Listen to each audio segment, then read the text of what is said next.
अस्सलाम वालेकुम। हमारे मुल्क में जो कुछ हो रहा है वो समझ से बालातर है। समझ नहीं आती ये किसी के बाप का मुल्क है। अब ये वीडियो ज़रा देखें। बिस्मिल्लाहिर्रहमानिर्रहीम। डर्टी हैरी ने हुक्म दिया है कि मुराद सईद चाहिए जिंदा या मुर्दा। कसूर पूरे पाकिस्तानी कौम को पता है कि अपने लोगों की अमन की बात की है। ये बात की है कि 80,000 शुहदा पाकिस्तान ने पेश किए, मजीद शुहदा उठाने हमने नहीं है। हमने ये कहा है कि आवाज उठाना जनाजे उठाने से बेहतर है। हमने ये कहा है कि हमने खुशहाली, तरक्की और अमन देखा है। हम किसी को भी इजाजत नहीं देते कि हमारे लोगों को एक दफा फिर से ईंधन बनाया जाए। और ये जराइम की तफसील बड़ी खतरनाक है।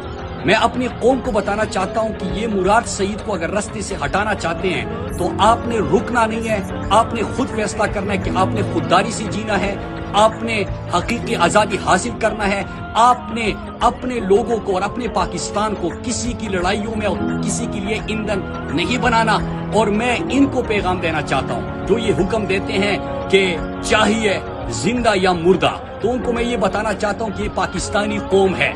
ये हर गेम समझ चुके हैं। इनको पता है कि किस चीज के पीछे कौन लोग हैं और ये रुकने वाले नहीं है। ये हकीकी आजादी हासिल करके रहेंगे। ये पाकिस्तान को गुलामी से निजात दिलाएंगे। ये पाकिस्तान को पराई जंगों में नहीं शामिल करेंगे। ये मजीद जनाजे नहीं उठाएंगे। ये अमन, खुशहाली और तरक्की से जिएंगे। ये पाकिस्तान है, ये नया पाकिस्तान। यहाँ पे फिर वो इमरान खान वाला सवाल करने पर हम मजबूर हैं।